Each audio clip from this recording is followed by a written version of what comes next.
to the Triple B podcast.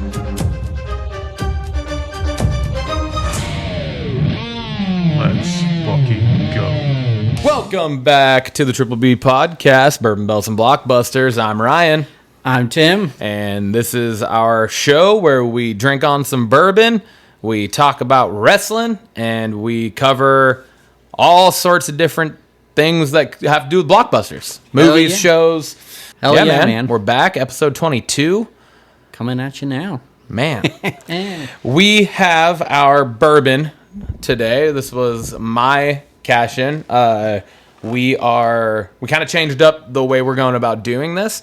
We are actually going to be posting the unveiling of the bourbon itself now every time, similar to what we do with the cocktail, on our social media, on TikTok, Instagram, all that. So we won't be actually unveiling it on the show anymore, but we'll already have it ready and set up to go.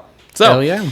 Today we're rocking the Old Forester 1920 Prohibition style bourbon. It says on the bottle, during Prohibition, Old Forester was bottled as medicinal whiskey at 117 West Main Street under Kentucky Permit number 3. The typical barrel proof at that time prior to bottling was 115 proof. Which is what this is. Wow. This is 115 proof. It's 57.5% alcohol per volume. And yeah, says it's the first bottled bourbon is what Old Forester is. Wow. So, cool. Cool. That's exciting. Where'd you get it at? I got it at Safeway. I got it this morning. It is the regular tag price was $79.99. It was on sale for $20 off, so it's $59.99. Nice. So it was, probably about $75 or so after the liquor tax and all that for Washington. But yeah, so not crazy, but definitely not bottom. Yeah, definitely not bottom shelf. So yeah. Let's get right into it. Let's get our taste buds going on this bad boy. Cheers. Cheers.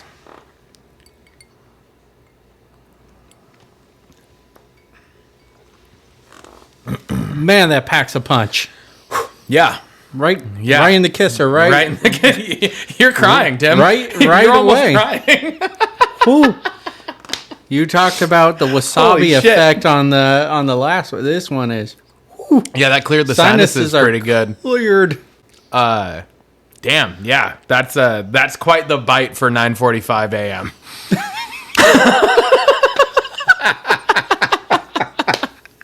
We're human. It's a weekend. We all have lives.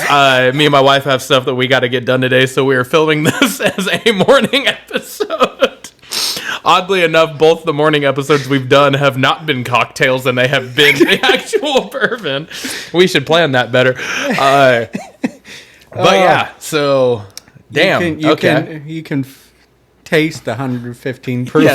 Yes, you can. That is for sure. All right, Tim. What are you going with here? I'm gonna give it a 4. Oh shit!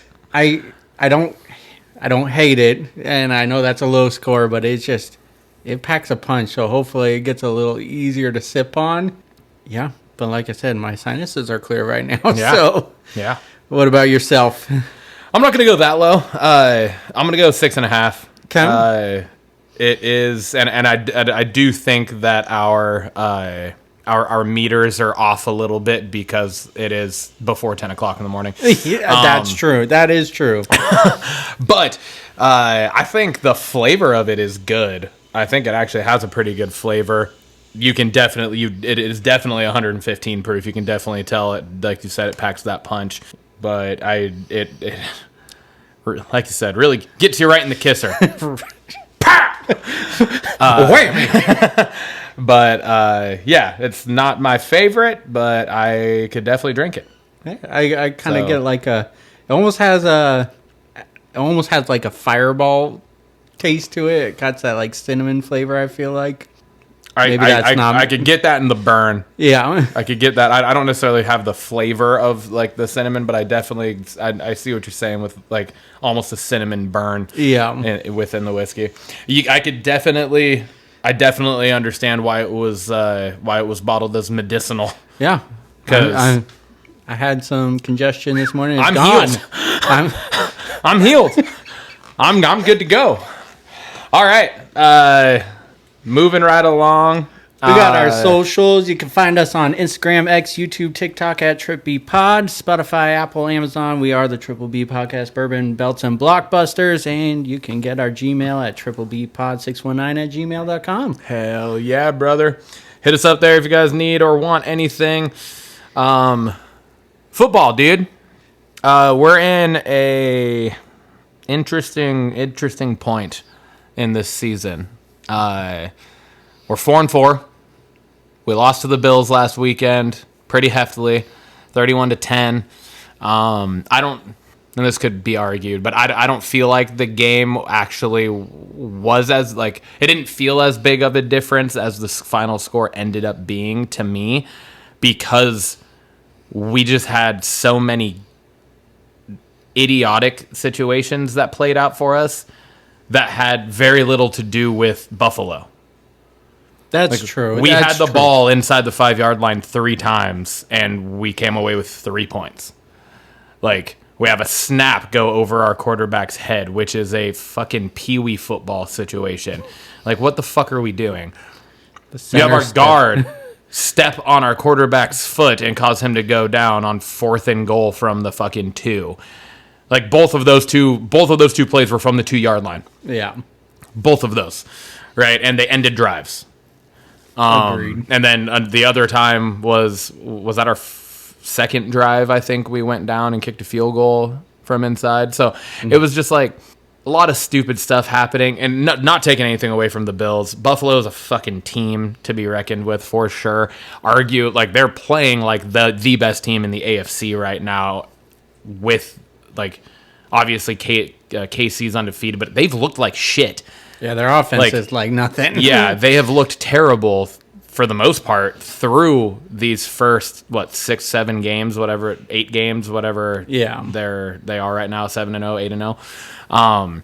But they have not looked good. Mm-hmm. They've just have looked less bad than their opponent in the game, I guess, if that makes sense. Right? I mean, their defense really carries them. Yeah, their defense carries them. But, like, Buffalo truly looks like a well-rounded, full team in the AFC right now. So, we're sitting 4-4. The Rams are 4-4. The Niners are 4-4. Cardinals are 4-4. Niners are 4-4. Rams are 3-4. Mm-hmm. So, it's a dead heat right now for the NFC West. I don't think anybody expected our division to look this way. Yeah.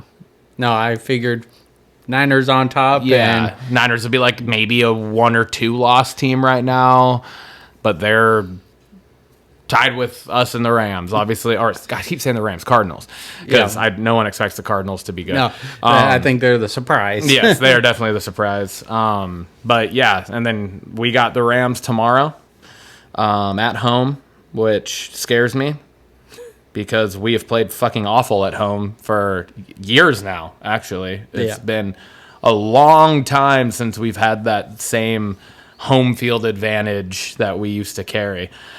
The Rams, I don't know. What the are you Rams thinking? Always come to play. So, the Bills game, it was a tough one to watch. There's been like a handful of games where I'm just like, why am I still watching this? It was just, to your point, I think you're right. Like, to not take away anything from the Bills, we were our worst enemy that game. It wasn't just crazy drops, or it was just stupid little mistakes that could have put us into the game. Outside of our run defense. Because our rushing defense is still not good. We're still giving up like 100 rush yards a game at least. Mm-hmm.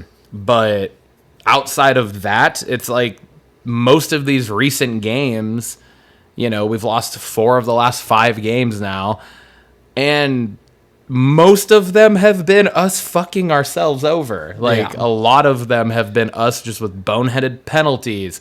Yeah. Stupid mistakes. Like, just all sorts of shit where it's like, if we put things together like we did against Atlanta, we're a good fucking football team. Yeah, but we're not consistent we're like extremely far from consistent. Yeah, I was gonna say. So it was definitely hard to see a really good high going against Atlanta. Like, they're a pretty solid team Yeah. overall. And this last week they got a win, and it was an impressive win. Yeah, absolutely.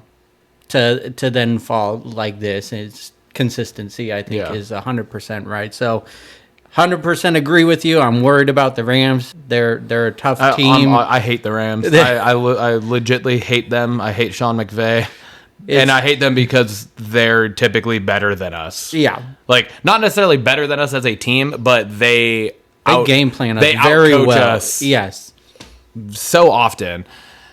So I am intrigued to see what McDonald and Grubb and Dird can come up with, but I gotta say don't that know.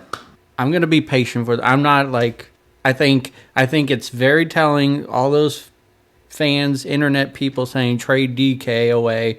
It was glaringly we totally missed him this last week. Like it was and huge we're gonna miss him without tomorrow because he's out again. Yeah, so He he was already downgraded to out, so that's said and done. So Metcalf's not playing tomorrow. But yeah, our offense is completely different without him on the field. Yeah. And but because no one else that we have draws that attention. Exactly. So I'm not on board with the fire McDonald already. No, not at all. Like, people that are saying that are fucking idiots. I think we got set up with the 3-0 start to then crash back down to earth. Yeah. Right?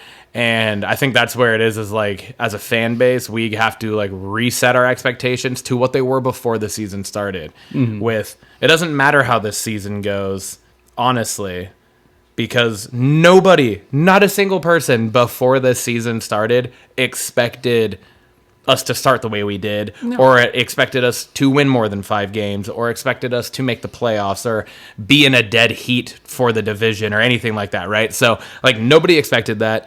The expectation was we're rebuilding, and we have a brand new coaching staff and schemes and all that stuff. It takes time to play out. That stuff doesn't happen overnight.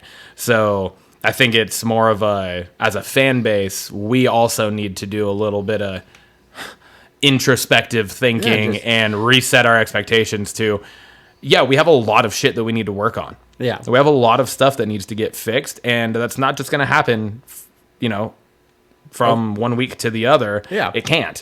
So I'm back to however the season goes. I'm expecting a big jump next year. Yeah. Yeah. We got a lot of good ground. Yeah. We have a foundation. A foundation, yeah. And so excited. I mean, I'm still excited for the season because we are in a dead heat. And anything could fucking happen. Anything can happen, exactly. And we're still injury riddled. We can still get pieces together and have some resemblance of the first 3 weeks. So only could be up from here, right? So I'm excited for the season still. Me too. This is exactly how I felt it was going to be. It was going to be tough week in and week out. It always is. Woo! Fuck! Yeah, so I'm on board with it. We shouldn't get too hasty out there, Seattle fans. No, I agree. Or Seattle players. Yeah. Fucking your team. Figure it out. That brings us to belts. Timmy, what do you want to talk about? Well, first, before we get into talking points, I got to say it was a little rough week in wrestling for a go home week to Crown Jewel this week. It's not to say it was bad. It just, we've had better weeks. So that said, I want to talk about the Triple Threat #1 Contenders tag match. Yep, I had that too. Had a lot going on in it. It was a really good match. Yeah. We had some interference, of course. And I guess my first question is, what are we doing with Xavier Woods and Kofi? I know. Like, I was liking where Kofi was making questionable decisions in the tag match and kind of proving Xavier right, but now it's Xavier making dumb things, doing exactly what he was preaching against. And so it doesn't seem like there's any direction. What are you thinking on that? No, I agree. And now that it's like the whole Final Testament thing has moved on to The Miz, and there's obviously an angle with the Wyatt Six and stuff now there, it's like stop with this fucking friction and just let them be the New Day, and just keep doing New Day stuff, because that's what needs to be going on. I totally agree. It's very confusing now at this point, where it's like, what are we doing? Why now are we still pushing this seed that was planted fucking months ago? Like, it feels like it was back to WrestleMania, like, it's crazy that nothing has actually happened from it and nothing has changed because of it, but we just keep doing this weird long play, and I'm just like, oh my lord, like, it's I don't know, it's confusing, it's kind of frustrating, honestly, because it's just like, just stop with this bullshit and just let them be the New Day. Let them be the tag team. Keep going as a tag team and stop this weird tension. No, I agree. I like that Chad Gable interfered in this match against Rey Mysterio. I think the American Made is a really solid team. I'm excited for them, but they haven't had any real success, and I think Rey Mysterio is that perfect person who's a big enough name, and I feel like this is where they're going to get a big win over LWO or Chad Gable over Rey Mysterio. It's going to be a solid match, and Chad Gable gets that signature win that I think they need to kind of promote this group. And then lastly, I think just kind of going back to the Xavier and Kofi, I think if we are going to proceed with the drama, I think it would have been better for them to win this match. I'm excited for the War Raiders winning. It's a new tag team going for the tag titles, but I think we could have got more drama with Kofi and Xavier, maybe more direction, like they go for the tag titles and lose again, and that's where, if they're gonna pull the trigger on them, that would be fitting to me. No, I totally agree. Like, if you're gonna do it, then fucking do it. Follow through. They're not stop doing this super long, drawn out tease to either to just not have it happen or to just continue to do this weird continuance. That's like festering thing. I don't know. But I totally agree. It's interesting that both the two tag teams that debuted or re-debuted on both of their respective brands on the same week that those debuts happened, both won the number one contendership match that they were immediately put into. And I will be honestly shocked if they don't put if they don't take the tag titles off of Judgment Day. No, I agree. 100% like, I will be shocked, because like it's been a useless title run. It's done literally nothing. You can almost forget they exist. Yeah, exactly. So, which kind of brings me back to I don't know if it was last week or the week before that I mentioned it. I would love to see a unification of the titles and just have it be one fucking set of titles like the women's are. Because for that exact reason, it's like, you forget about it. And if there's only one title where all of the tag teams across the company are going for, that makes it more interesting. Agreed. Like, then you can set up these fucking kind of dope, like, we'll get to it in a little bit on predictions, but the Fatal 4-Way women's match tomorrow or tonight at Crown Jewel. Right? Like, that's a cool thing. Like, you got an NXT group, you got a Raw group, a SmackDown group going for the title. Like, that's a cool situation that they have. Which, shout out to the women's division for that, because that's fucking awesome. But yeah, I feel like it's just kind of having the two separate titles. It's kind of turns it more into a joke. Kind of, not a joke. Maybe it's not the best word for it, but you know what I'm saying. Like, it sets it up to not be taken as seriously. Agreed. 100% agree. But I did think it was interesting that it was like Motor City Machine Guns debut, get the number one contendership, and win the titles. And now we get the War Raiders debut, win a match to get into the qualifying tournament, win a match to get into the triple threat number one contender match, and win the number one contender match. And like we said, we'll be shocked if they don't win the titles. Agreed. So it'll be both teams that debuted the same week will end up being almost immediately becoming champions, which is cool. I'm good with that. Like we said, it's new teams and everything. So I think it's like they creative woke up and was like, oh shit, our both set of tag champs are in storylines that really can't defend these tag titles. Yeah. And Yeah. they're like, we got to get them off. Yeah, for real. Yeah. All right. I want to talk about. Oh shit. Maybe I need to wait on this. I don't know. That's just gonna. No, I'm gonna say it. It has to do with the bloodline. Okay. But it's really Sami Zayn's part in this. I don't like it. Yeah. I don't like it. I think they're like building. It's weird because I feel like they're like mirror imaging a lot of similarities with stuff that's happening on SmackDown. Mm-hmm. Like I feel like this is a very similar path that it was going on with like KO and Cody. Oh yeah. And now and Randy and that now, right? Where it's like Sammy now feels betrayed because Jay's realigning with his brother who put him through stuff. And I don't know. I don't like it. It feels recycled because that exact same thing just happened and is still the fallout of it is taking place currently on SmackDown. Yeah. So I was just like, oh my God. Like if you're going to bring Sammy into this, then bring Sammy into it the right way. Yeah. Like if you're going to have Sammy be a part of the storyline, which I don't think is necessary with the amount of bloodline members that you could bring in. But if you're going to bring Sammy in, then Sammy should have... I'm getting ahead of myself because we're going to talk about it. But Yeah. Sammy should have been there on Friday. That's what I'm saying. Yeah. Right. No. Like, but so to have the whole interaction with him and like the Usos see him talking to Solo, like I'm just like, what the fuck is going on? Like, what are we building to here? So I agree. I feel like this week feels off because I don't think they really filmed SmackDown last night. I think it was like a double tape, and so they did. Yes. It definitely feels off because they have to get to. Indy Hartwell was released yesterday. Yeah, and she was in a match on SmackDown last night. So yes, exactly. Yeah, it was pre-taped because I think it was taped before they went to Saudi because I don't think that was in Saudi. I don't think SmackDown was in Saudi. No. So yeah.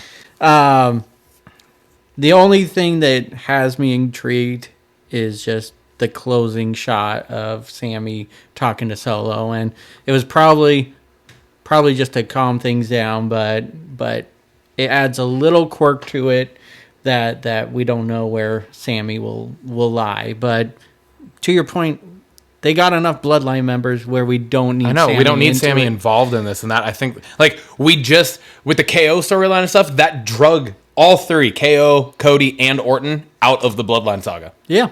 It was perfect. They did it so well. But now you're throwing the Sammy angle in, which feels like now it's dragging Sammy into the bloodline saga. And it's unnecessary. And he's contradicting himself because he's like, Jay, you don't need to do this. You got yourself out. You're your own guy now. You don't need to go back to the bloodline. But now Sammy's getting involved with the bloodline. Yeah. I don't know. Yeah, I put that on there because I was just like, I don't like it. I really don't like it. I really didn't like that Sammy wasn't on SmackDown. Like it was Raw. Then you have this bloodline moment on SmackDown, which we'll get into, and then but no Sammy. Yeah, like it's just weird. Anything. Yeah, I don't know. It's like bring him in or don't, but don't have this weird in between. Yeah. Weird shit. So, all right, what else do you got? All right. Well, I got Judgment Day business, mainly going into the main event of Raw, Dom versus Priest. Yeah. I was a little disappointed with Priest being the mystery opponent. Same. We talked about this on the show where I was like, we don't want that. Exactly. We've seen that so many. It literally could have been anyone else, and it would have been better. And I think they tried to like lower the blow by just telling us right out the gate of who the opponent was versus waiting for Dom to be in the ring and then Damian Priest is. So I think they try to lower the blow with them being nonchalant about it. But you know how they really could have lowered the blow? By not having it be fucking Damian Priest. Yeah. You could have had anybody else. 100%. And it would have been better. But two things that were interesting I thought about this was Finn Balor's like interactions with Judgment Day earlier in the night. Like he seemed kind of annoyed by them and off put. Is this where we're seeing more of Judgment Day tension? He straight up walked away in the middle of the backstage segment. Yeah. And which was definitely weird. Like it was uncomfortable. Like you were watching and you're just like, wait, what the fuck? But then it was like nobody acknowledged that he even did that. Yeah. So it was just like, what's going on? Yeah. And for sure. So I'm intrigued by that. We get Finn Balor separate from Judgment Day. And then thought it was. I did not see Dirty Dom winning this match by your favorite way possible, roll up pin. Yeah. But the beatdown afterwards was kind of great. Like the weapon usage is getting a little more violent in WWE recently. Yes, I would agree. They're like throwing chairs in people's faces now, which has been like a no-no. I know it wasn't like a swinging hit in the face, but Jay like threw a chair into Jacob Fatu's face, and the chair shots are pretty vicious, like on the back. And so it was a pretty cool closing. But is this the end of Priest dealing with Judgment Day, or is this just reigniting it more? It was very confusing of where this is going with that. Again, they could have fixed this by not putting Priest in that match. Yeah, for sure. It's just like, like you said to start this, for go home shows, it feels like we had a lot more.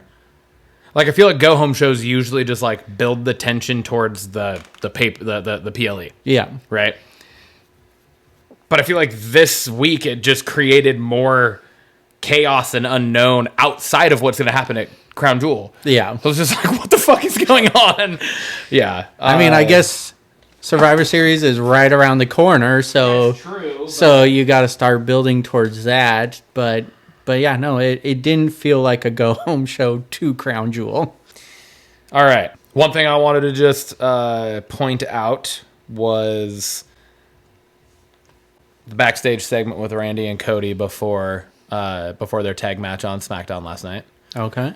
There was an interesting moment that continues to, like, seeds are already planted. Mm-hmm. They have sown the seeds. They've watered them. Shit's starting to actually grow, I think. But you had that moment where Cody says, hey, when you're done with KO, leave a little for me. And Randy says, I'm going to be honest, I don't know if there's going to be anything left after I'm done with him. And Cody says, oh, well, that's the case. I don't know what I'm going to do. And then Orton, like, Cody bends right down to keep lacing up his boots. And Orton just kind of looks at the championship belt yet again in a longingly way and says, I'm sure you'll think of something. Smacks him on the shoulder and walks out. It was just like, dude, this right here might be one of the best builds. Yeah. Because this is happening. There's no way that they're going through all of everything, all of the little tiny Easter eggs that they have planted, purposefully put in there to not have this culminate with Randy and Cody. Wherever that lies, I don't know. Yeah. But because it's looking more and more like we might end up with KO Cody 2, potentially at Survivor Series, we're eventually going to get Cody versus Orton for the title. Yeah.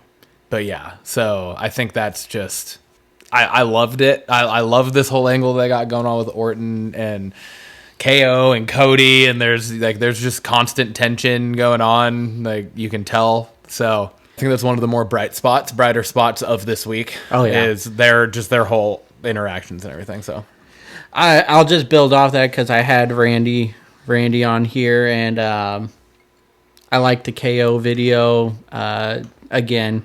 Just a personalized phone, and it was a little weird him saying, I didn't want to do this, Randy. I didn't want to fight you, but you kind of did. I mean, you beat him up in the back. What is Randy Orton going to do after that? But what I do like about it is KO is still coming at this from, he's not a heel. Yes. Did I say Randy? I was like KO, right? Yeah. KO's coming from this as he's not a heel, and everyone else is against him, and everyone turned on him and betrayed him because Orton punched him. Yeah. Right? True. And so like you have that angle of KO's like, we see the heel turn has happened, but KO doesn't see or feel that he has gone heel because he feels like he is just standing his ground and doing what is right. Yeah. And everyone else is the heels because they all betrayed him and stabbed him in the back and blah blah blah. So I actually kind of like that angle that he's spinning there. Yeah. So no, the way you put it, that does make sense. Yeah. My other note about this is I feel like I'm shitting on the shows this week. So, It's all right. but Hey, we're fans. That's our prerogative. We're allowed to do that. I haven't said a lot of bad things about anything going on since we started this podcast. But I guess I did not. Fucking Adam Pearce. The way Triple H built KO up, saying he's not right in the head right now. You got to watch out for yourself, Randy. I thought the chair shot to close the end of the show was not a strong enough. I thought it should have been a stronger message. Like, if KO is really unhinged, is it just going to be a chair shot to the leg and back? And that was it. Should have been a shot to the head. Yeah. Like straight up. It should have been the first actual true chair shot we've seen in fucking 15 years. Yeah. 20 years almost. Like, something crazier. Should have been a, oh, fuck moment. And you're right, it wasn't. Yeah. All right. That leads me to want to talk about the Tiffy, Nia, and Liv drama to open the show. That was my next one too. I think I wrote women's crown jewel heating up. I also got qualms about this. So okay. I don't like how Tiffy just flat out said to Nia, like, I might be coming after you. Like, it was just like, I get that there's been drama building up to this, but this one feels like the slow burn is welcomed. Like, we want the slow burn to the betrayal, but it was just very open. Like, I don't know who I'm going to cash in, but I'm going to cash in at Crown Jewel is basically what she said, right? So, but I did like just where it went from this, like her saying, but if I do cash in against you, Liv, does he come with it? And I need a little dirty. And how is Dom just winning at life? Do we need to all grow mullets and a dirty ratty stash and go on from there? I'm just... Yeah. All right. Any thoughts on that? Yeah. And so I actually didn't mind her just being blunt about it because she has been shit on by Nia every week now for the last multiple times a week almost now for the last few weeks because they've been on both shows. Yeah. And so I actually didn't mind and by the way, I'm fucking talking to you too because you think you're above all this. You're not. Yeah. And so I kind of liked that, but then I also liked the rectifying it backstage with when she's like, did I hear you say you're gonna cash in on me? And she goes, no, I was just saying that to Liv so that she didn't think any, so that she thought she was a little more safe. That type of like, she's playing the fucking game right now, and I fucking like it. I'm digging it. But also the last thing I wanted to just really throw out on this was, you see the fucking goose egg on her forehead? Yeah. That was Liv dropped the briefcase on her fucking face in the ring. Yeah. I was like, oh my God. Like, I called Lindsay. I was like, Lindsay, come look at Tiffany Stratton's forehead right now. That thing is fucking huge, and it was bleeding. Yeah. Like, I was like, oh my Lord, that briefcase fucked her up. Because that was just unfortunate. Like, Liv was just like trying to get it, but it was all happening, and she hits her with it. But as she hits her with it, it slipped out of her hands, and it fucking, like, Tiffany Stratton hits the mat, and then as she's kind of doing the little bounce back up, the fucking briefcase just caught her, and I was like, oh no. The second it happened, I was like, oh fuck, that was not meant to happen. And then later I was like, oh my God, that actually fucking got her. So yeah, no, I'm that the whole Nia Jax angles have turned from being like, oh my God, what are we doing, to I'm like, I'm invested in this right now. So, yeah. And it's all on Tiffany Stratton. Like, she is the build. She is I think the focal point of this whole thing. I think she is the future of the women's division. Yeah. And they're building that, and they're writing that, and they're using that. And I think they're going to capitalize on it perfectly. And I think so, you're right. Yeah. Yep. My next and might be my last. Yeah, all I got left is the Bloodline Usos Reigns, all that whole thing. Is that what you got? That's what I got. All right. Well, I did not expect it to go the way it went last night on SmackDown. No. Well, I guess did you want to talk about the Raw first? No, I mean we talked about it. It was just the whole Sammy thing and just kind of agreeing with you that I didn't know if you want to talk specifically about the Usos on Raw, but I think that was pretty straightforward. Yeah, it was basically build up to what happened on SmackDown. Yeah, we knew they're good at this point, but Jimmy's still trying to get Jay in, right? And Jay's like, he kind of sets up this summit, if you will, this meeting of the original Bloodline for SmackDown, right? Yeah. Because obviously he knows that in order for them to do this and do it cohesively, he's got to get Jay and Roman on the same page. Yeah. So that brings us to SmackDown. And I did not. It completely caught me off guard. I did not expect it to go the way that it went, and I thought there was going to be tension. I thought we were going to go into Crown Jewel with tension. It didn't happen. Yeah. You had Jimmy talking to Roman getting ready to take the mic. And then Jay's music hits, Jay comes out, and he kind of just fucking lays it out for Roman. And it's like, yo.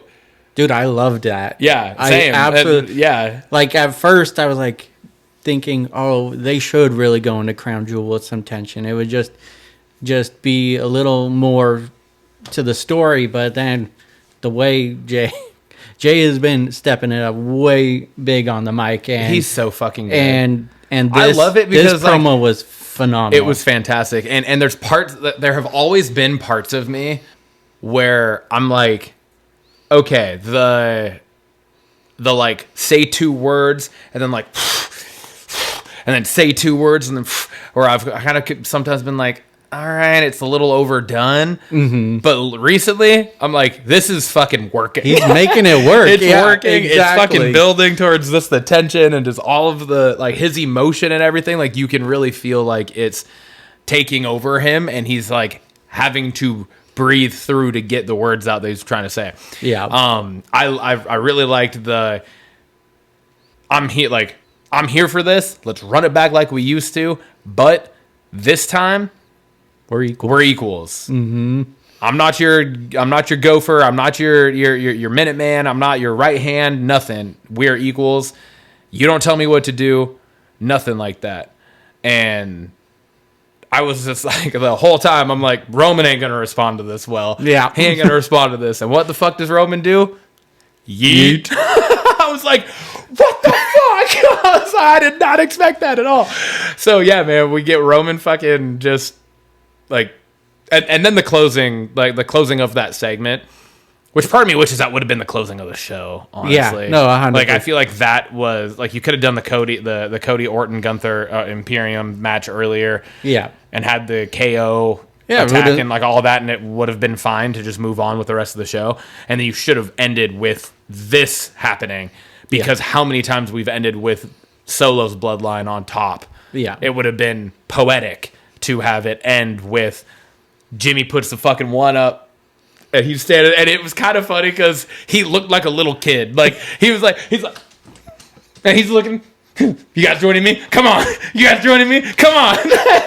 He brings the comedy relief so good. Yes, he does. And I loved it because it was like that easily could have been a, but it was a fuck yeah moment. Like it was like, let's go. Is it going to happen? And then you see Jay steps up and just says, fuck it, and he puts the one up, and then you see Roman looking at both of them, and then Roman steps up and does the slow raise, and dude, it was the fucking crowd went crazy. I had chills, man. Yeah, dude, same. Chills. I was just like, oh my god. And what I loved about this, going back to the idea of like we both said, like we thought originally that like they should have brought tension into Crown Jewel.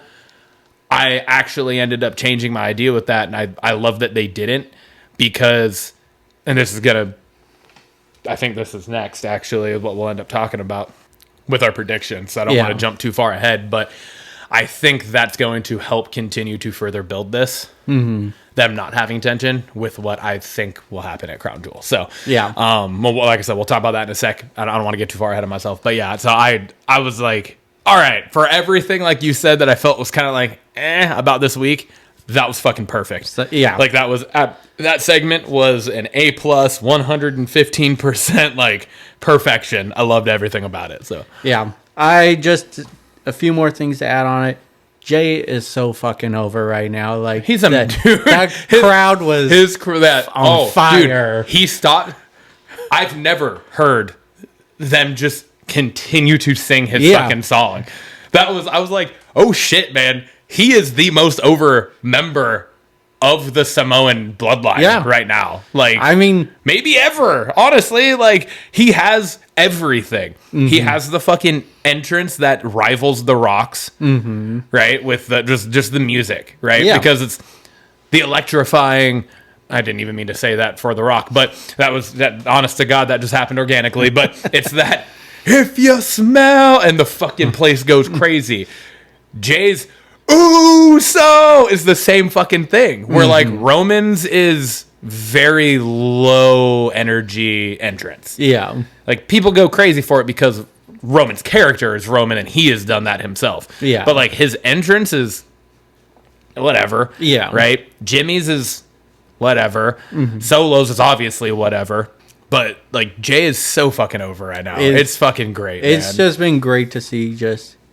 I mean, it is hard to get yourself away from a tag team and get out of Roman's shadow, but he's done it, and it feels so good, man. It does. It's awesome. Again, that was awesome.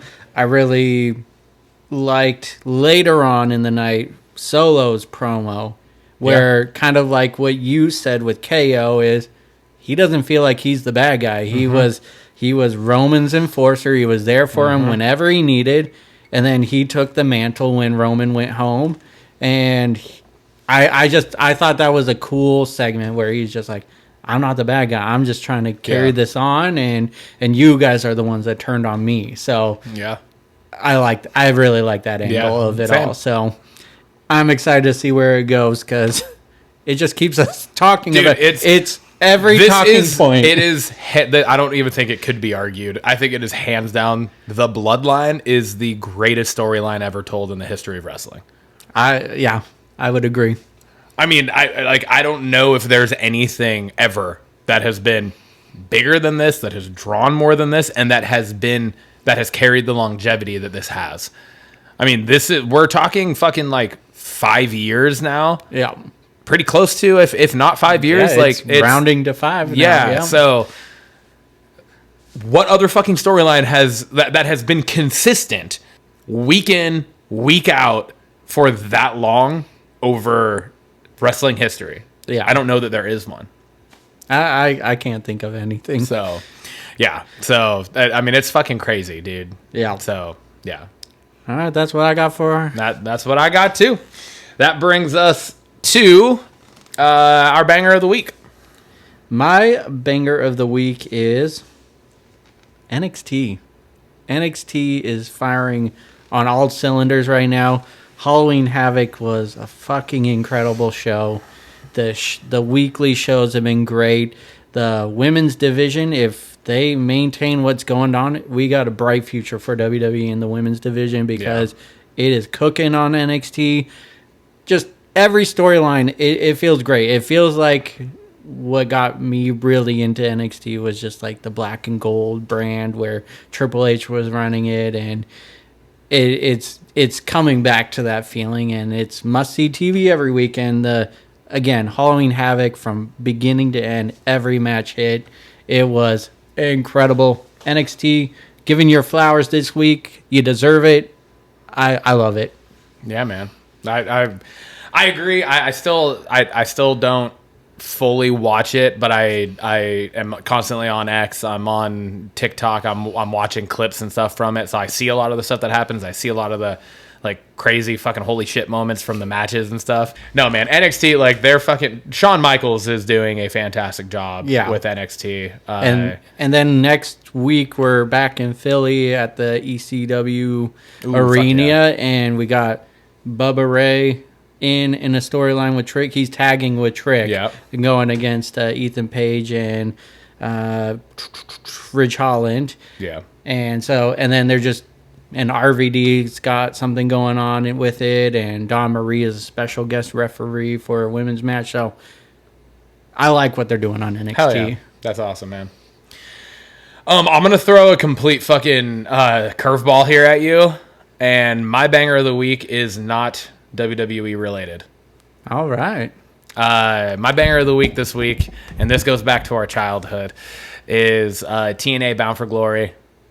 The Hardy Boys won the tag titles again. I was gonna text you about that and see. Did you see that? This was technically on Saturday last weekend, so it was a week ago. So it technically is outside of our coverage, but it was worth fucking saying because, especially for how we kind of alluded to the fact that this was kind of outside of NXT. It was kind of a down week for the two main shows.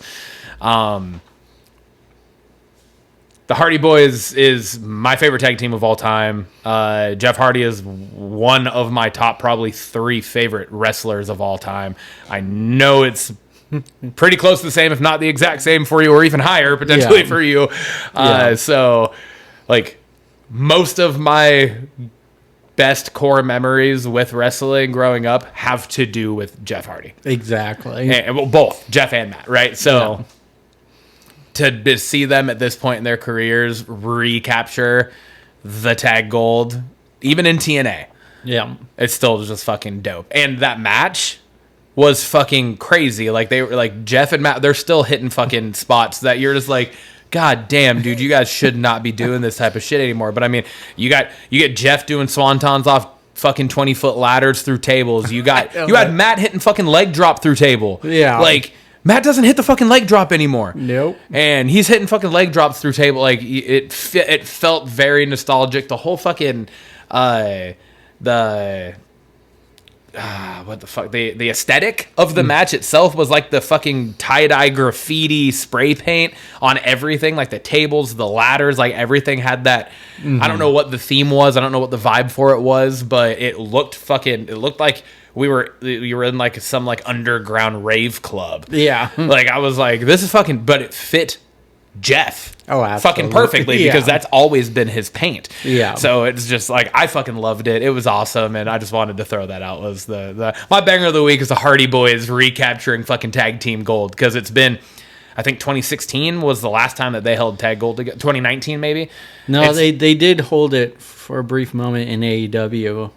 They did? Yeah. It was brief. Everything that maybe it was saying the last time they like had like a meaningful title run. Then I think was what Jeff got in trouble shortly after they won the tag titles. In I didn't AEW. realize they had actually won them in AEW, but still, so it was just, kind of just bounce off that, like with all of the shit that Jeff has done outside of wrestling that has got himself in hot water, essentially.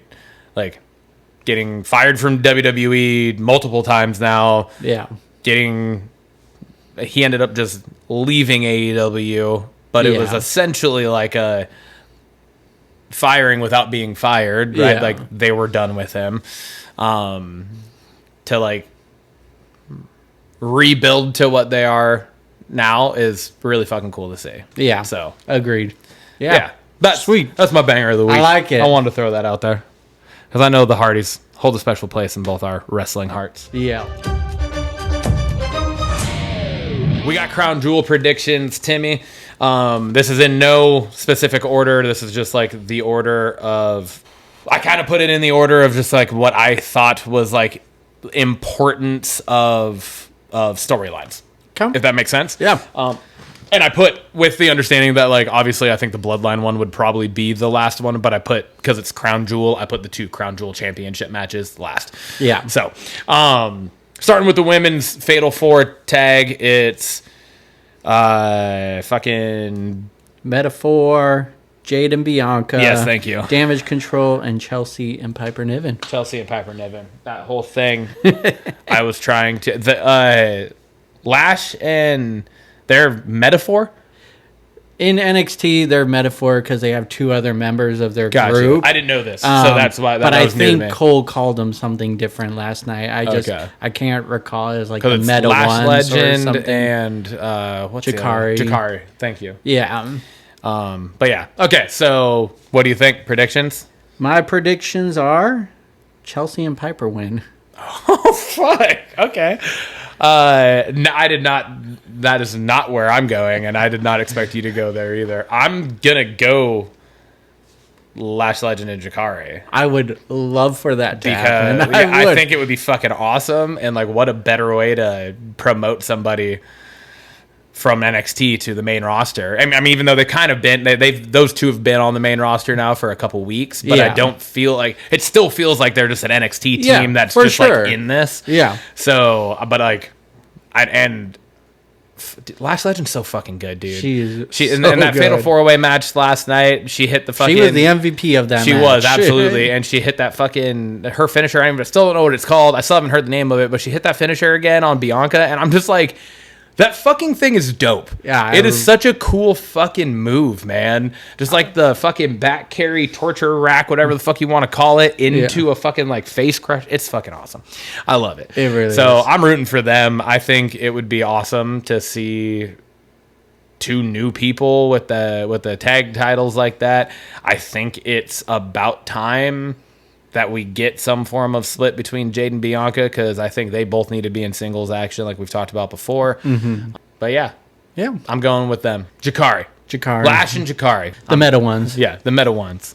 Wouldn't it be twos? If it's the meta fours and there's four of them and there's only two, it'd be the meta twos. I like Team Metaphor, so I hope the other two come up with them then. Yeah.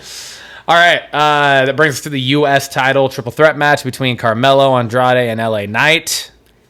I think LA Knight's winning it. I think LA Knight's retaining too. Yeah, for sure. It's going to be a banger of a match, toasted match. That match is going to be like, this match legitimately has the potential to steal the show because of how good all three of those guys are. So, and I do feel like it'll be the second match of the card. I think you're right. So I think the women's tag match will probably be later. It'll probably be middle, because they're going to start the match with a big one. So I could see it either be... I could honestly see him starting it with Orton and Owens. Yeah. So, but anyways, all right, we both think LA Knight's going over there. So that brings us to the Seth Rollins versus Bronson Reed match. I think Bronson Reed's winning. Yeah, I don't think this feud's gonna be over. Yeah, I think Bronson Reed wins as well. I think Bronson Reed wins this match, but Seth Rollins wins the feud. Yeah, 100%. Because that's a great win and a great up and a great boost for Bronson Reed to get a true win over somebody the caliber of Seth Rollins. Yeah. But it also will help build Seth Rollins towards whatever the fuck he's going to jump to next, going towards WrestleMania and all that. He's a beast slayer, so he got to get taken down a notch only to defeat the beast. So. Exactly. Orton and Owens. I think Owens wins this one. I think he does too. Yeah. Because like I kind of alluded to this earlier, but I think this is going to somehow lead towards setting up an angle for round 2 between KO and Cody, where KO is not holding back his anger or his dark side against Cody, where he did in that first match, and a lot of people would say that's what cost him the match. So I think Owens is going to win this, and it's gonna bleed into potentially a later segment. Yep. Bloodline. We got the newly reformed OG Bloodline, the Usos and Roman Reigns going against, interestingly, and I don't know why they keep fucking doing this, but it is Solo, Tama, and Tonga with Jacob Fatu. No, Tonga Loa is sitting out. Everything I read about the match card was that Jacob's not in it. I swear. I hope it's Jacob. I swear I took note of it. I saw like 3 different articles when I was getting prepped for this yesterday that said that it was, like, this is CBS Sports. This is one of them. Let me see real quick. It says Roman Reigns and the Usos versus the Bloodline. Reigns to take on Solo, Tama Tonga, and Tonga Loa in a 6-man tag team match. I mean, regardless, I guess. But it wouldn't surprise me if it's not Jacob, because I think he has a lot of dream match caliber things, and that might be why he sits out some of these. Cause Jacob? Yeah. But I don't know. Yeah, I don't know either. But like I said, I saw a couple different things where I was like, is it really fucking the Tongans in Solo and not Jacob? Like, it doesn't really make sense, but it kind of does. He is the enforcer, right? Yeah. So he's enforcing. So, all right. So, what's your expectations here? What's your prediction? I think New Bloodline wins over the OG. I do too. Furthering the storyline into War Games, which is part of why I think it's not Jacob in it, because I think Jacob's going to interfere at some point. Yeah. And cause the craziness to happen and lead to... Yeah, because it's like, if... This is obviously leading to War Games. Yeah. And if Roman and the Usos win, then it's like, why the fuck would we have War Games? Yeah. So, like, I feel like the new bloodline has to win so that they're like, this ain't over. We got screwed, whatever. Like, we got to finish this finally inside the double cage. Yeah. So, that's where I see it going to. Okay. Women's Championship, Crown Jewel Championship match, Liv and Nia. I think with Liv taking out Rhea on NXT this week, I think Liv wins the match. Okay. I'm going Nia. Okay. I think it does more for Nia than what it would do for Liv. I don't know if Liv necessarily needs it. I think it does more for Nia to be able to win this match and continue this run that she's going on, where Liv is already like the kind of cowardly villain where like she can take an L at Crown Jewel and her storyline with Rhea is going to continue, where like Nia doesn't really have a storyline outside of what's going on with Crown Jewel right now. Yeah. And Tiffany Stratton. Yeah. So I feel like that could potentially continue to lead towards the build of Tiffany. So I'm going with Nia. Okay. And the final match is the men's Crown Jewel Championship between Cody and Gunther. I think Gunther wins this one. I'm going Gunther on it too, and I think this is that added segment I was talking about. I think KO is going to play a role in this, but Gotcha. Yeah, I think Gunther's going to win. Yeah. Again, I think it does more for Gunther than it does for Cody. Yeah. So. I think we got some differences in there, so We do, we will have a different We were off score on the tag. once again We were off on the tag. We were off. with the women's champs. I guess, yeah, that's the only two that we were Yeah. off on. But yeah, all right. Cool. All right. Belts question of the week. I posed this, and this kind of builds off of what we just talked about with Crown Jewel. I want you to take one match from the Crown Jewel card, and I want you to explain what you think the wildest / coolest outcome that you don't think would actually happen, but if it were to happen, it would just be like fucking amazing, right? Gotcha. So doesn't net like, because we just did our predictions, so like that's not it, obviously. So it's just like, what outcome in a match do you think would be like wildest that you would like to see, but you are assuming probably won't happen? Gotcha. Well, I had to change my answer on the fly because I misinterpreted the question, Yeah. and I don't think this is any wildest anymore, just because you kind of alluded to it. But I think in the women's tag team title match that Jade and Bianca do lose the tag titles, and we do get that split between Bianca and Jade, but it's Bianca betraying Jade and going heel. I would love that.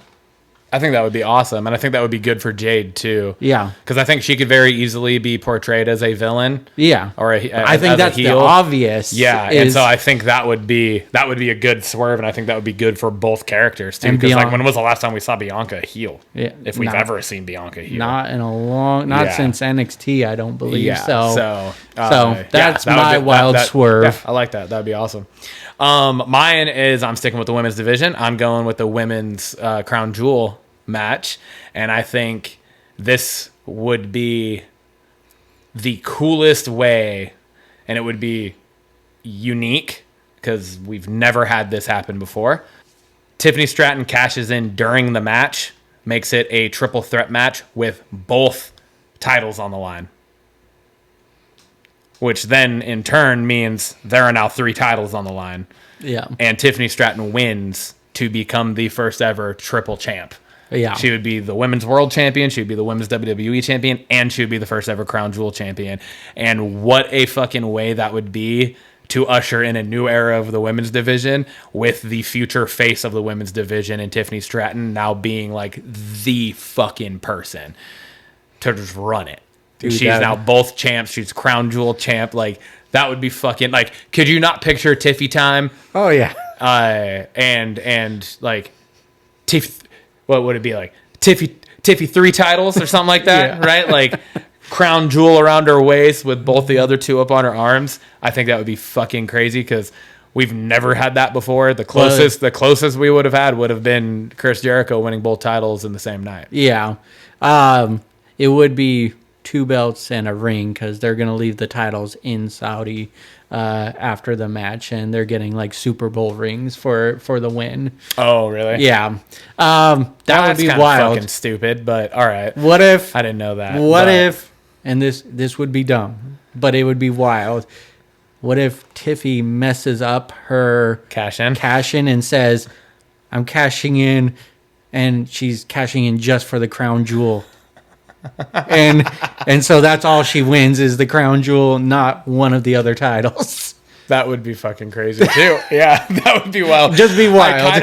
I like your idea better. I want that. I would hope that wouldn't be the case, because then that like completely crumbles Tiffany as what it would prop her up to be. But they're playing her off as dumb, like like I should have cashed in right here on Raw. That's why I think it would be the perfect angle for her to cash in and win all 3, because it's like they've been playing her up as it's like, oh, ditzy, stupid, like Naya's little puppy dog, but now she has this fucking ultimate plan where she could win all 3 championships. Yeah. Like, that would be fucking dope. That would be, yeah, I agree. That brings us to Blockbusters! All right, Timmy, we had just in this last week, we had Marvel dropping a teaser video for what to expect on Disney Plus in 2025, 2026. I think kind of over the end of 2024 and into 2025 is what I think I saw. I think What If comes. Oh yeah, I think you're right. I think it comes out December, huh? But yeah, so showed a bunch of the upcoming shows that are going to be on Disney Plus a dropped like the release date for like Deadpool and Wolverine on it also, which I didn't put on here. But yeah, and it also had some footage from some of the shows and whatnot that it has on there. So I put on here, excuse me, I thought the biggest takeaway was definitely Daredevil Born Again. The footage from that looks fucking amazing. It looks incredible. It looks so fucking good. We have Wilson Fisk as the mayor of New York City. I thought the biggest takeaway from the entire footage that we saw from Daredevil Born Again was the fact that it showed Kamala Khan's father. Yeah. Asking Matt Murdock, what kind of lawyer are you? Yeah. And Matt Murdock says, a really good one.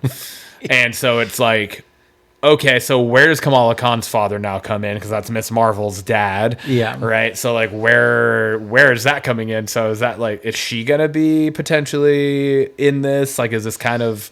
My mind immediately went to, like, is Daredevil potentially going to play almost like a Nick Fury role for the Young Avengers? Oh...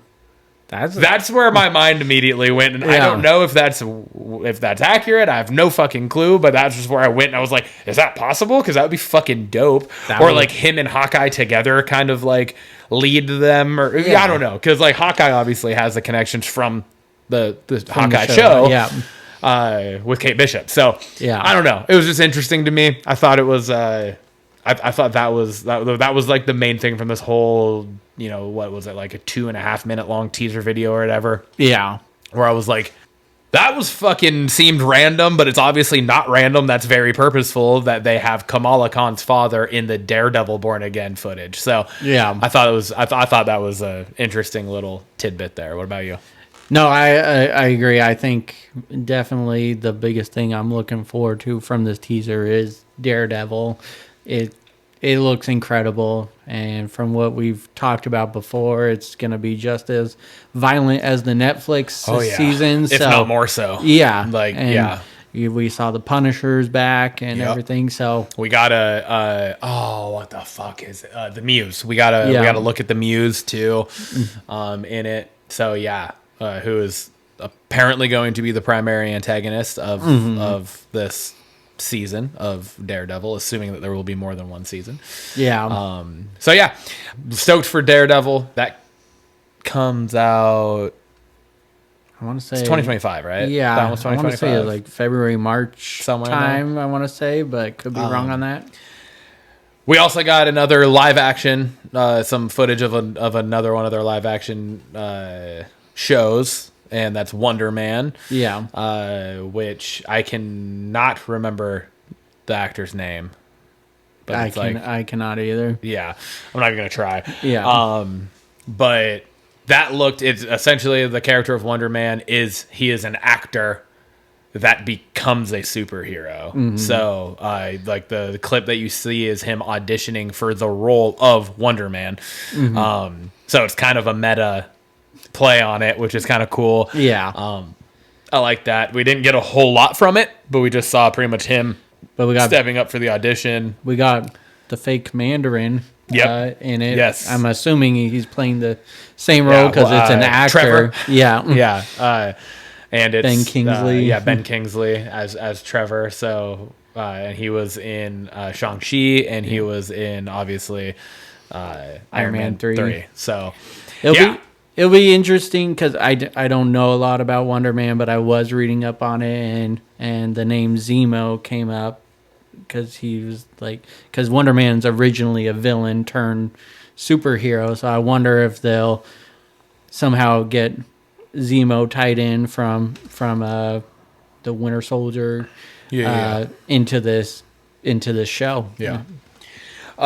Next up, we have correct me if I'm wrong, Tim, if your memory serves better than mine is right now, but I think those were really the only 2 live action looks we got, weren't they? No, there's Ironheart.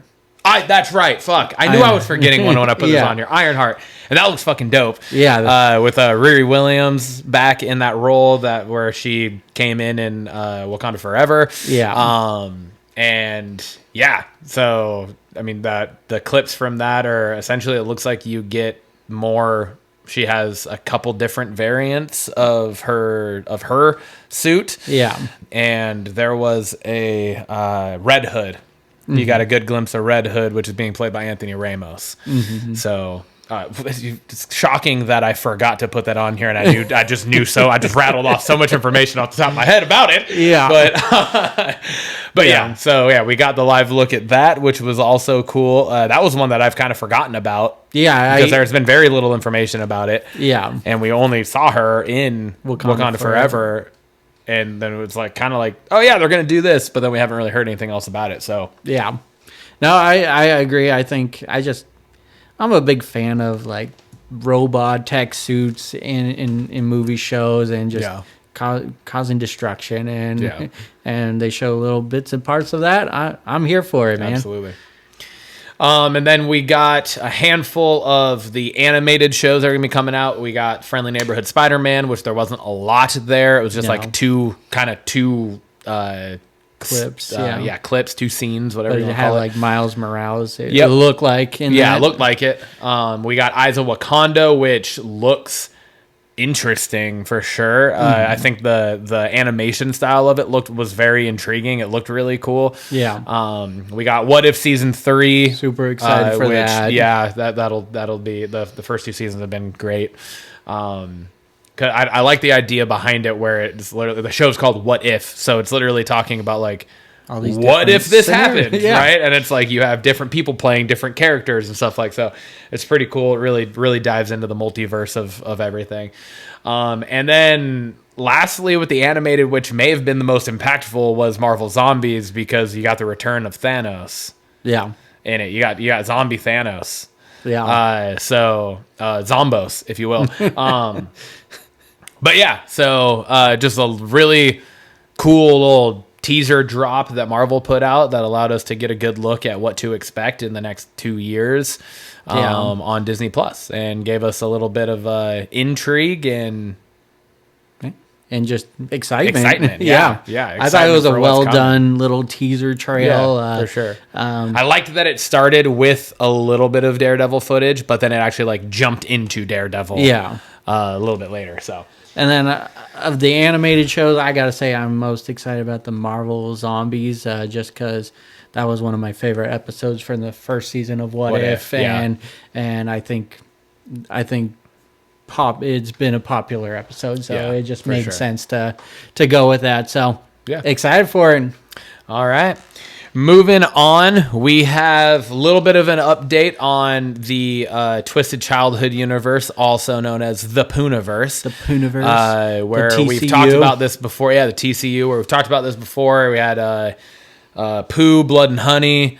1 and 2. 1 and 2, yeah. And then we've talked about how they're going to do Bambi, Peter Pan, and this one here that we got an update on is Pinocchio Unstrung. We got a couple casting updates where we have fucking crazily, we have Robert Englund and Richard Brake, who are both like staples and workhorses of the horror genre. Yes. Robert Englund, famously known for portraying Freddy Krueger in the Nightmare on Elm Street franchise. He has played Freddy Krueger in all but one live-action Nightmare on Elm Street movie, with the exception being the recent remake or reboot of it.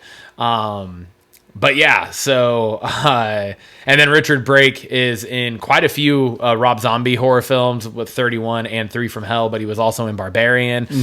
And yeah, pretty wild that it's like both those two dudes are going to be in this movie. Richard Brake is playing Geppetto, who is the creator of Pinocchio. But yeah, there was also a video posted on X that showed, like, it was from like the production team posted it for this movie, that showed an animatronic puppet of Pinocchio that like they will be using in like live moving and action and everything. And it was the video like, was crazy, dude. it was like almost uncomfortable because it's fucking terrifying. Yeah. Like if you woke up to that in your room, I would scream like a little tiny girl and I would pee and I'd probably poop all over myself and I would die in the most humiliating fashion. That thing was fucking creepy as shit. Yeah.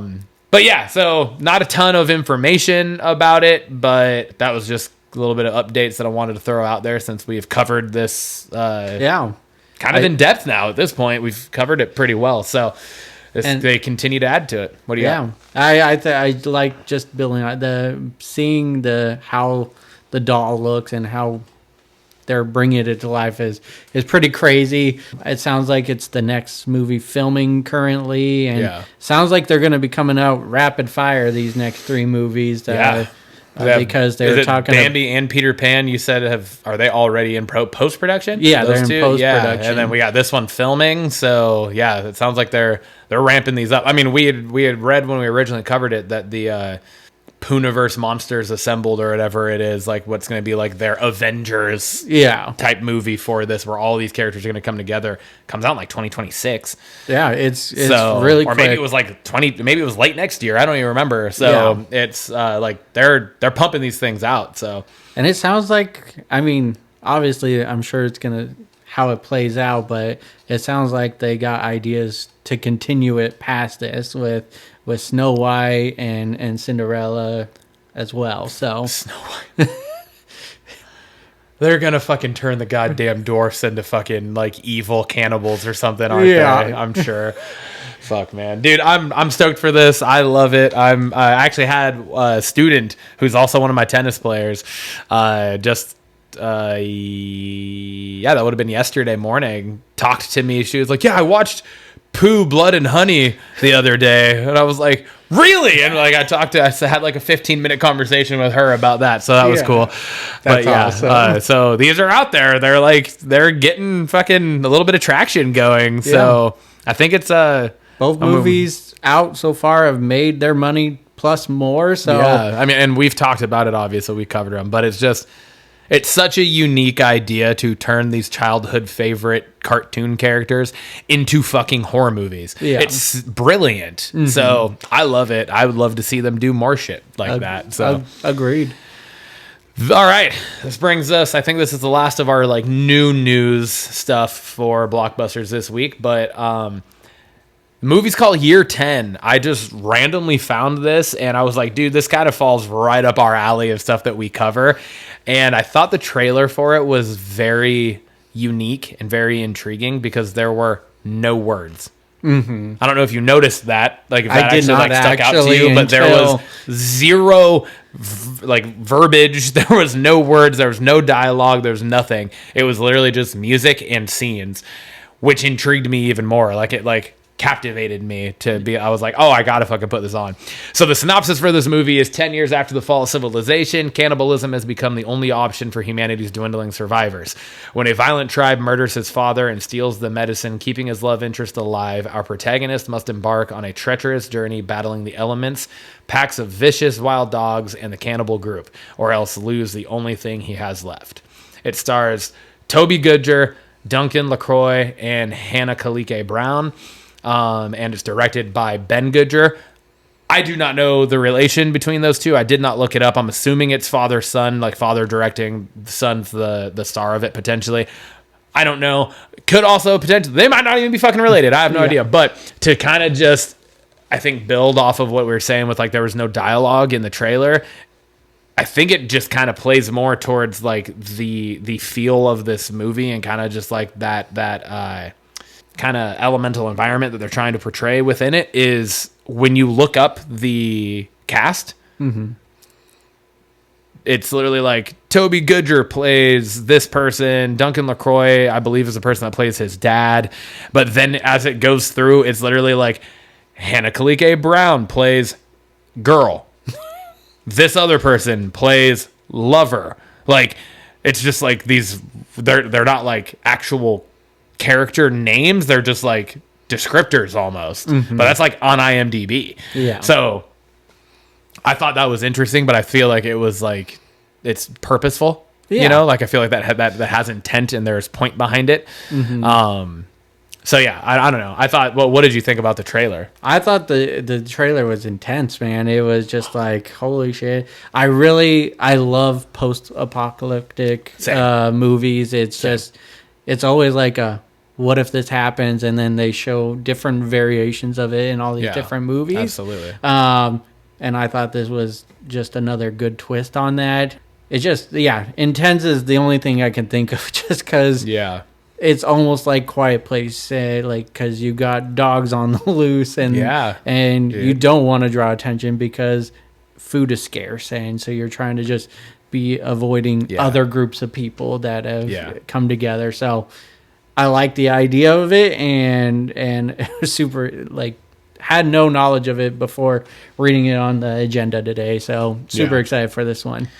Yeah, I feel like I love fucking the post-apocalyptic stuff. I've always been a fan of all those types of things. But I feel like, and there's definitely other projects and other movies and series and stuff that involve the cannibalism aspect to things.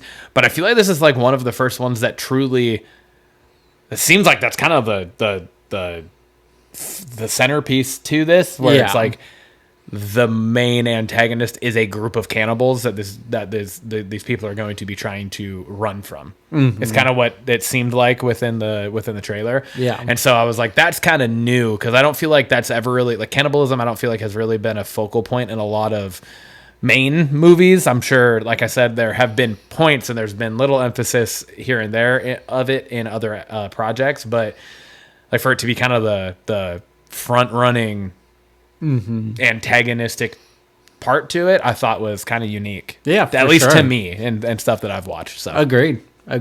So yeah, I'm stoked for this. I fucked up. I didn't put a release date on here. I don't remember. Think I saw one. Okay, I was gonna say I don't remember it if I did see one. So not sure when it's coming out yet, but it is. They have a trailer out for it, so I'm sure it's not within the next year and a half. I assume it would be dropping. So agreed. All right, we got Blockbusters this week. We covered this movie over summer when before it actually dropped. I want to say it came out in like June, July, somewhere in there, because Longlegs came out later. I think Longlegs came out after this. I think it was July. Yeah. But it's Trap. It's M. Night Shyamalan's Trap. Starring Josh Hartnett. Like I said, we covered this on the show like specifically as its own piece before, but just a reminder of the synopsis. It's a father and a teen daughter attend a pop concert where they realize they're at the center of a dark and sinister event, which I don't think does that synopsis does not do the film justice in any way, shape, or form. But yeah, I think the movie. Timmy, what do you think? I think the movie. Why we put this under buzzing is because I think anything tied to M. Night Shyamalan, Shyamalama Ding Dong, carries a buzz with it, right? Yeah, and then for sure. And I think, like, I know Josh Hartnett was in a few things, but it really just feels like he just came back off of being off he the wasn't radar because he for a wasn't while. in a lot of stuff. Like after 30 Days a Night, I feel like was like one of his last like bigger roles, and then he was in like some indie things or some shows, but he wasn't in like any big Hollywood stuff really until the last couple of years. And I mean, honestly, I feel like the first thing I saw him in forever was Oppenheimer. It felt like so. But yeah, he's kind of made a little bit like him and Brendan Fraser at the same time have kind of been like on this resurgence of their careers in Hollywood. So it's been pretty cool. And definitely I've never seen Josh Hartnett in a role like this before. So it was pretty crazy. I thought the movie was... I thoroughly enjoyed this movie. Me too. I really did. I thought it was an original idea. Yes. It was... I thought the concert part of it would just be overplayed a little bit, but no, all the bits and pieces work together. And there wasn't like... Yes, the first half of the movie took place at the concert, or probably first 3/4 of the movie took place at the concert, but there weren't a lot of concert scenes, which was kind of nice. Like it was kind of refreshing to like your point was it would have been easy for us to just go into it thinking, or for them to actually make it like that is the focal point of it. Yeah. But it wasn't. It was all of the background stuff going on that was the focal point of it, and which made all the background stuff come to the forefront and made the concert itself the background. Yeah. So it was really well done in that regard, I thought. I just thoroughly enjoy just this guy going like getting put into a corner throughout the whole movie and trying to find a way. I was rooting for Josh. The bad guy. You're rooting for the serial killer. I was rooting.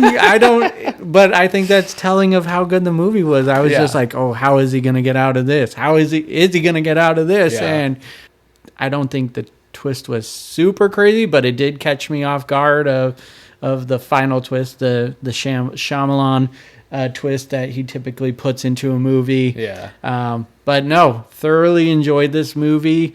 I purchased it after watching it on Max. I'm ready to watch it again. Yeah. What about you? Yeah, same. I really enjoyed it. It was one that we had been looking forward to all summer. Never went and saw. Finally came on Max, and I was like, dude, we got Blockbusters this week. We got to fucking watch this movie. We covered it on the show.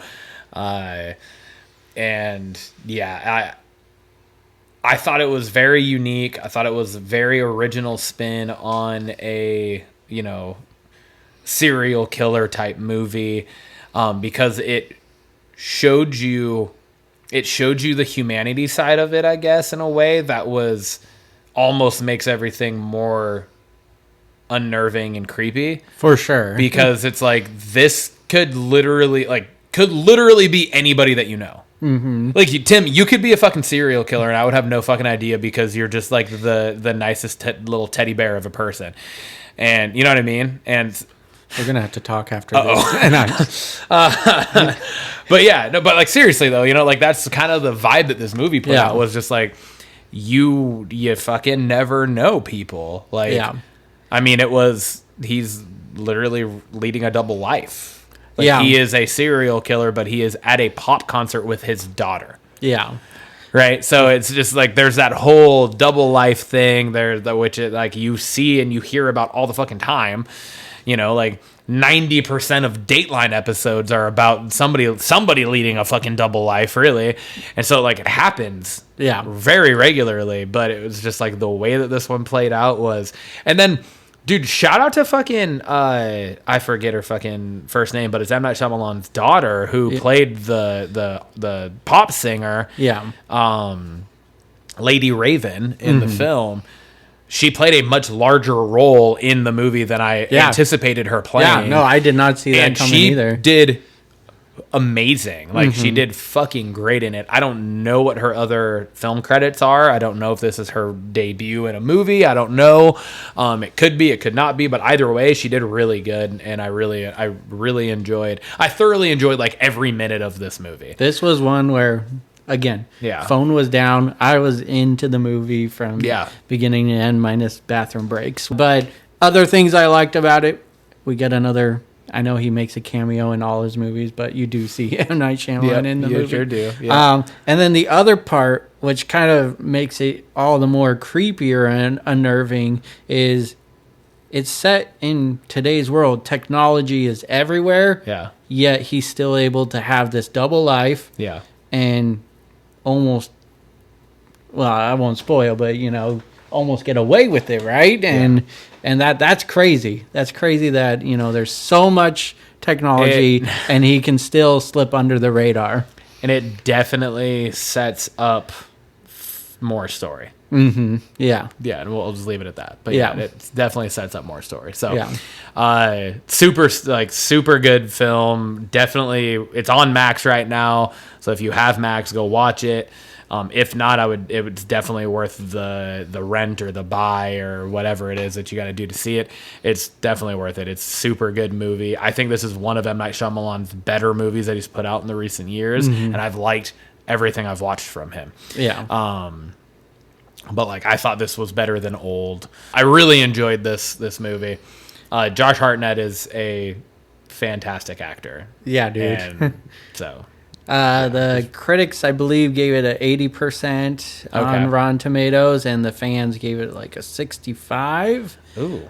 Which I thought was surprising. I would give this again. I would give this a 93. I'm in the high 90 or sure. In the 90s. It was really good. Yeah, there weren't a whole lot. I can't think of anything about it that I would have wanted to see different. Yeah. I guess one part of towards the end of it, I was questioning why it was allowed, but anyway, I don't want to spoil the movie, but but other than that was the only thing that I could think weird. But no, well done. Really enjoyed this one. Yeah. Same. I'm in the 90s. I don't know. Yeah, I'd probably give it around a low 90s, 92, 93, 94, somewhere in there also. I really enjoyed this. I thought it was, I think it was a perfect film to do for Blockbusters, honestly. Yeah. I really do. Sweet. Hell yeah. This brings us to the return of the Triple B game show. That's what I'm calling it now. The Triple B game show. I have a game for Tim, and this is a guessing game. All right. So I have chosen a movie. Tim, you are unaware of what this movie is. You have no idea. Nope. And the way this is going to work is essentially it's going to work in 10 rounds. If it takes that long, but you have 10 rounds to guess the movie, and each round I'm going to give you a one-word hint that describes the movie. Okay. So it's going to start out probably a little more, not bleak's not the word. A little more broad. Thank you for helping me with my words. But yeah, so first hint's going to be a little more broad, then it'll start to kind of narrow down, and your goal is, think of each hint is like the hourglass running out of time, right? Yeah. Your goal is to guess the movie within those 10 hints, but you want to get it in the lowest amount of hints as possible. Yeah. I think the best way, and you described it this way, is think of that game where you have a distorted picture and it slowly comes together and you're trying to guess way before it becomes clear. Yes. Yeah. So I like it. All right. So. Oh, God. I get nervous for these games. I always get nervous on the games. All right. So your first hint. Pizza. It's not. Nope. Wrong. Okay. Moving on. Your first hint is Best Friends. Super bad. No. Your second hint is Road Trip. And no, it's not the movie Road Trip. That's not the answer. That would have been funny, but no, it's not the answer. Hangover. No. Your third hint is briefcase.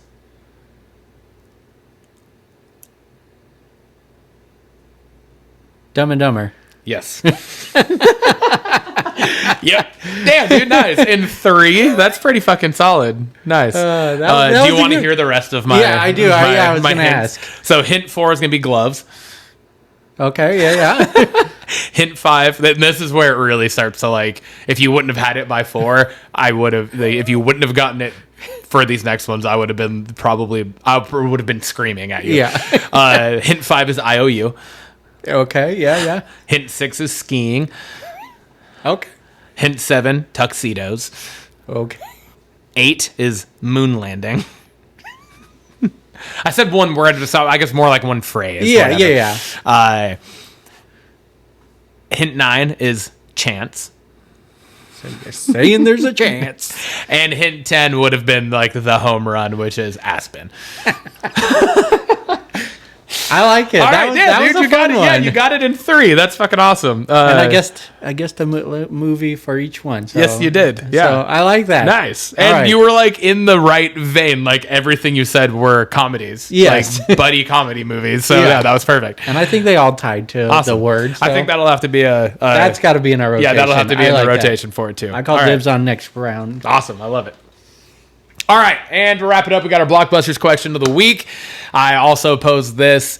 I framed this as fantasy time. If you could become a part of any movie, series, and or full franchise, so I put that on there, movie, series, or franchise, because it could be like an overarching like full franchise thing, or it could just be like you want to just be in one movie of franchise. Like I want to be in Revenge of the Sith, right? You know what I mean? Yeah. Like something like that. Or you could be in the full Star Wars world. Yeah. Whatever. What would the movie, series, or franchise be? And what would you hope your character arc would be within that realm? All right. Go. Well, I got 2 just because I think the first one you're going to roll your eyes and go, again. But Scream?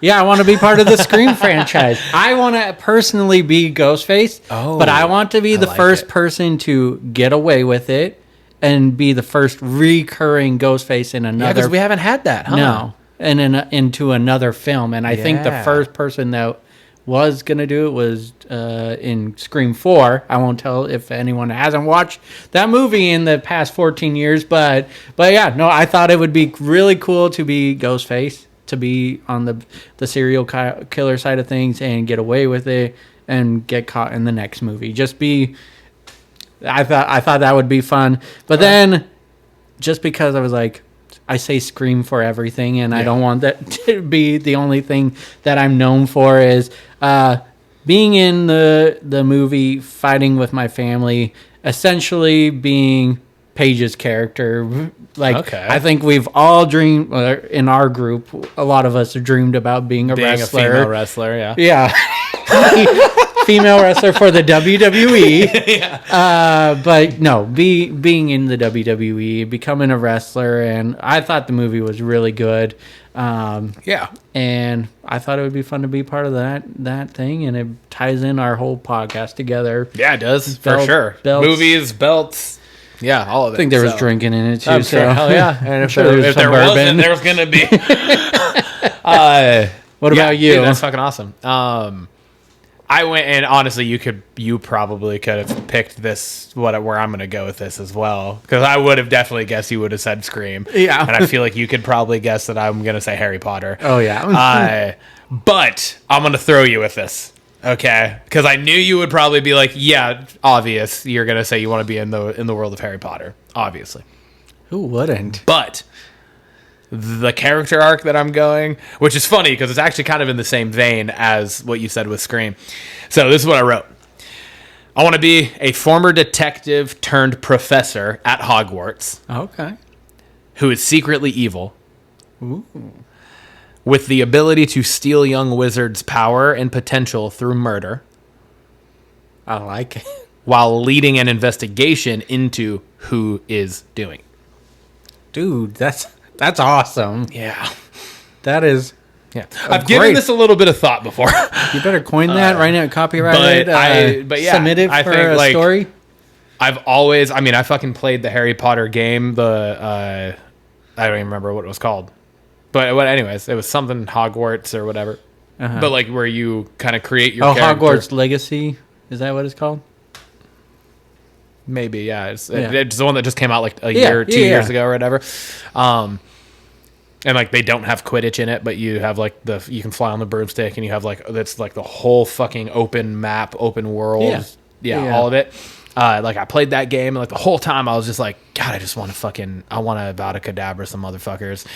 And like there's this like I have an evil side in me when I'm playing that game. Like I just want to fucking kill motherfuckers. And I was just like, yeah. So when I thought of this question, I was like, oh, this is my moment. I can actually flip. Because I think that would be, because there's always something with one of the teachers in each of the movies. It's like one of the teachers is the bad guy, like, right? So I was like, this fully plays into the same line, but there's nothing along that line. Dude. Where like none of the teachers, not none, I guess that did happen once or twice, but for the most part, like, to have an actual like serial killer kind of spree happening would be a new fold. Yeah. And that has nothing to do with Voldemort. True. You know, it's like that could be a whole new fucking era of Harry Potter type stuff. 8 movies. Yeah. Where it's like, but it's like, I almost said, but I thought that would almost be too on the nose, but I thought like former detective turned headmaster would almost be even better, because then you're supposed to be like the most trustworthy motherfucker.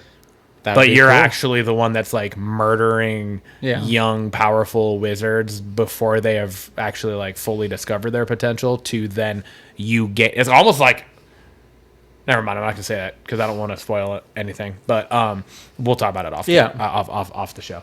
But yeah, so there is something that's kind of somewhat similar to that we've talked about recently. But yeah, anyways, love it, man. Yeah, man. That was good. Those are good questions. I like it. Thanks, man. I figured, I was like, I think you would come up with the last couple. So I was like, I gotta fucking pull my weight here. I gotta do some good shit. So yeah, man. Cool. Well, fuck, dude. We got episode 22 in the bag. Crown Jewel might be on right now, so I won't be watching it till tomorrow because I got stuff going on today. But sounds good to me, yeah, man. We'll talk about it.